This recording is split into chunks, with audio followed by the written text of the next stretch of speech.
చందమామ శివపురాణం 3వ భాగం పార్వతీ జననం.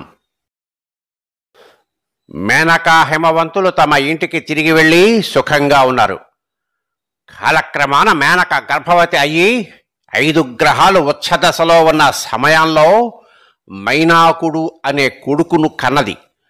అతని తరువాత వరుసగా మరి 99 మంది కొడుకులు కలిగారు. వారి తరువాత మేనక తిరిగి గర్భం దాల్చి 9 మాసాల 15 రోజులకు ఆరుద్ర నక్షత్రం గల చైత్ర శుద్ధ నవమి నాడు పార్వతీదేవిని కన్నది. ఆ సమయంలో దిక్కులు వెలిగాయి. దేవతలు పుష్పవృష్టి కురిపించారు.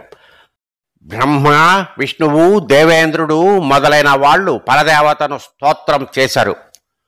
పార్వతి పుట్టటం నీలకాంతి గల శరీర ఛాయతోనూ 4 చేతులతోనూ లలాట నేత్రంతోనూ కాళిక ఆకారంతోనూ పుట్టింది.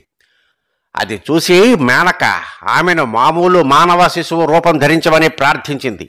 అప్పుడు ఆమె మామూలు శిశువుగా మారి ఏడవనారంభించింది.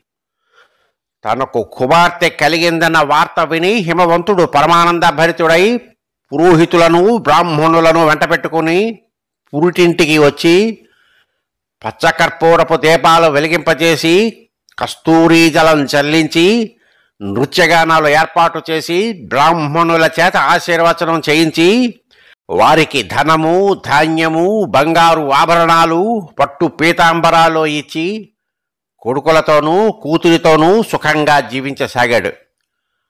పార్వతి క్రమంగా పెరిగి పెద్దదవుతున్నది. ఆమె చెలికత్తెలతో ఆడేది. మదించిన సింహాలను ఎక్కి కొండలన్నీ తిరిగేది.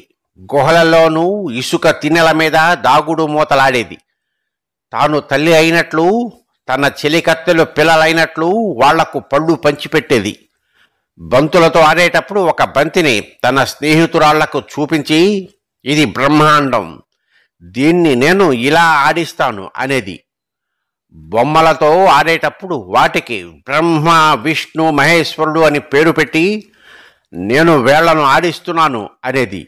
బొమ్మరిల్లు కడుతూ తాను బ్రహ్మనని, ఆ బొమ్మరిల్లును కాపాడుతూ తాను విష్ణువునని, ఆ బొమ్మరిల్లును కోలదోస్తూ తాను మహేశ్వరుండని అనేది.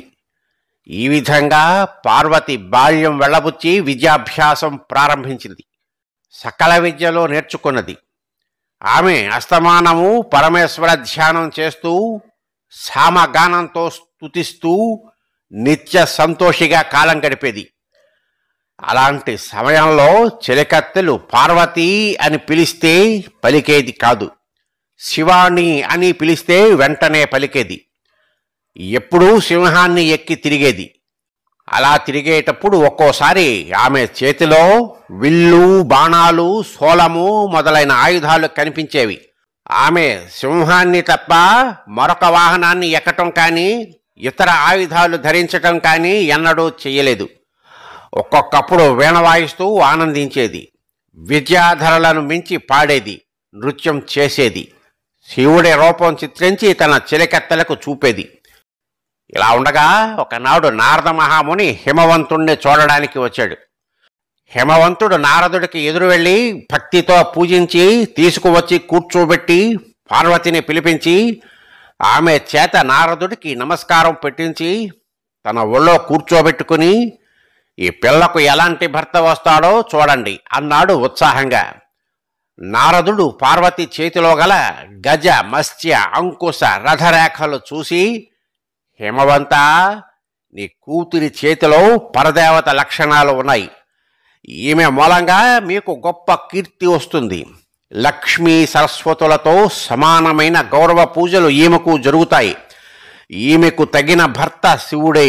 అందుచేత ఎలాంటి ఇతర ఆలోచనలు చేయక ఈ పిల్లను శివుడికి ఇచ్చి వివాహం చేసేయండి అన్నాడు. నారదుడు వెళ్ళిపోయాక హిమవంతుడు మేనకతో, మనం శివుడికి భార్య కాగల కుమార్తెను ప్రసాదించమని పరదేవతను ప్రార్థించాం, జ్ఞాపకముందా? దానికి నారదుడు ఇప్పుడు మనకు చెప్పిపోయిన దానికి సరిపోయింది. మేనక సంతోషించి, మన పార్వతికి పెళ్లి ఈడు వచ్చింది, అందుచేత ఇక ఆలస్యం లేకుండా పెళ్లి ప్రయత్నం చేయండి అన్నది. శివుడు సతిపోయాక ఆమె శరీరాన్ని మూపున వేసుకుని ప్రపంచమంతా తిరుగుతూ గంగా సాగర సంగమం వద్ద కాళీఘట్టంలో నృత్యం చేస్తూ ఉండగా విష్ణువు తన మాయ చేత సతిని కాళీ రూపంలో అక్కడ స్థాపన చేయించి శివుడికి జ్ఞానం ఉపదేశించాడట. అప్పుడు శివుడు వైరాగ్యం పొంది వీరాసనం వేసుకుని తపస్సులో లీనమైపోయాడు. అయితే శివుడు భక్తవత్సలుడు, తపస్సుతో ఆయనను సాధించవచ్చు. అందుచేత మనం పార్వతి చేత శివుణ్ణి గురించి తపస్సు చేయించుదాం అని హిమవంతుడు మేనకతో అన్నాడు. ఆ ప్రకారమే ఆ తల్లిదండ్రులు పార్వతిని శివుణ్ణి గురించి పట్టుదలతో తపస్సు చేయడానికి నియమించారు. తర్వాత మేనక హిమవంతులు పార్వతీ సమేతులై శివుడు తపస్సు చేసుకుంటున్న కైలాసానికి వెళ్లారు. ఆయన చుట్టూ గణాధిపతులు ఆయుధాలు ధరించి నిలిచి ఉన్నారు. కొందరు శివుడి సపర్యలు చూస్తున్నారు. హిమవంతుడు శివుడి సమీపానికి వెళ్ళటానికి రుద్రగణాల వాళ్ళు అనుమతించారు. హిమవంతుడు భార్యాసహితంగా శివుడికి సాష్టాంగ నమస్కారం చేసి పూలు చందనము మొదలైనవి సమర్పించి చేతులు జోడించుకుని నిలబడ్డాడు. శివుడు కళ్ళు తెరిచి చూసి, హిమవంతుడా, నువ్వు మహాపవిత్రుడవు, అందుచేతనే నీకు చెందిన ఈ కైలాస శిఖరాన తపస్సు చేసుకుంటున్నాను అన్నాడు. మహాత్మా, నువ్వు ఇక్కడ తపస్సు చేసుకోవటం నా భాగ్యం. ఇక్కడ తపస్సు చేసుకుంటున్న నీకు ఎలాంటి విఘ్నం కలగకుండా నేను చూస్తూనే ఉన్నాను అన్నాడు హిమవంతుడు. శివుడు సంతోషించి హిమవంతుణ్ణి ఏదన్నా వరం కోరుకోమన్నాడు.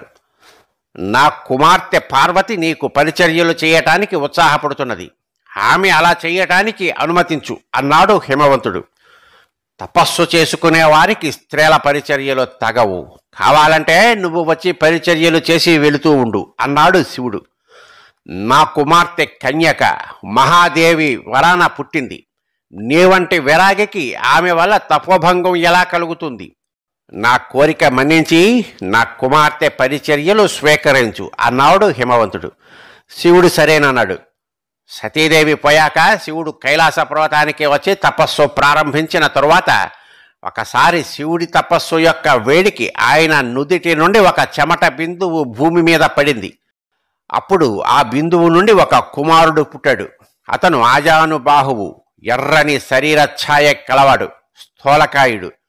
భూదేవి ఆ కుమారుణ్ణి ఎత్తుకుని శివుడి వద్దకు తెచ్చి చూపించింది. శివుడు భూదేవిని చూసి, నువ్వు ధన్యురాలవు, నా చేతుల నుండి పుట్టిన ఈ కుమారుడు భౌముడు అనే పేరుతో నీకు కీర్తి తెస్తాడు అన్నాడు. భౌముడు పెరిగి పెద్దవాడై కాశీపట్టణం చేరి అక్కడ ఈశ్వరుణ్ణి గురించి ఘోర తపస్సు చేశాడు. ఈశ్వరుడు ప్రత్యక్షమై భౌముడికి గ్రహమండలంలో స్థానం కలిగించాడు. ఆ భౌముడికే కుజుడని అంగారకుడని కూడా పేర్లు వచ్చాయి. శివుడు తపస్సు చేసుకునే కాలంలోనే గంగ భూమికి అవతరించింది. భూలోకంలో నీరు లేదని ఋషులు పితృదేవతలు మొరపెట్టుకోగా బ్రహ్మ తన కమండలంలో నుండి ఒక నీటి బిందువును వదిలాడు. అది మహాప్రవాహమై భూమికేసి రాసాగింది. దానివల్ల భూలోకానికి కలిగే అపాయం గ్రహించి శివుడు ఆ ప్రవాహాన్ని తన జటాజోటంలో బంధించి ఒక్క బొట్టును మానవ సరోవరంలోకి వదిలి తిరిగి తపస్సు ప్రారంభించాడు. ఈ సంగతి ఇలా ఉండగా దక్షుడి కుమార్తెలలో ఒకరైన కశ్యపుడి రెండవ భార్య అయిన దితి హిరణ్యకశిపుణ్ణి హిరణ్యాక్షుణ్ణి కనటము, వాళ్ళు మహాబలవంతులు క్రూరులు అయ్యి లోకాలన్నింటినీ పీడించటము, విష్ణువు వరాహ నారసింహావతారాలు ఎత్తి వాళ్లను చంపటము జరిగింది. పుత్రశోకంతో కుమిలిపోయే దితి కశ్యపుడి అనుగ్రహంతో మళ్లీ గర్భం ధరించింది. తనకు మరొక ప్రబల విరోధి పుట్టబోతాడని భయపడి ఇంద్రుడు ఆమె గర్భంలోని పిండాన్ని తన వజ్రాయుధంతో ముక్కలు ముక్కలుగా నరికాడు.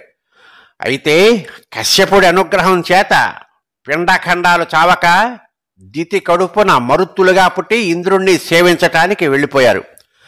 దితి నిరాశ చెంది తనకు పుత్రదానం చెయ్యమని కశ్యపుణ్ణి తిరిగి ప్రార్థించింది. బ్రహ్మను గురించి కొంతకాలం తపస్సు చెయ్యమని కశ్యపుడు ఆమెకు సలహా ఇచ్చాడు.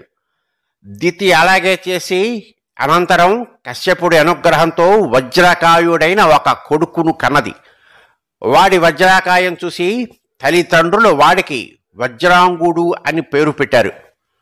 వజ్రకాయుడు పుట్టినప్పుడు ఉల్కాపాతాలు, భూకంపాలు, తుఫాను గాలులు కలిగాయి. దేవతలు భయపడ్డారు. దితి వజ్రాంగుణ్ణి చాలా గారాబంగా పెంచి పెద్దవాణ్ణి చేసి, నాయనా, దేవతలు నాకు ఎంతో శోకం కలిగించారు. వాళ్ళు నీ అన్నలైన హిరణ్యకశిపుడు, హిరణ్యాక్షులను విష్ణువు చేత చంపించారు.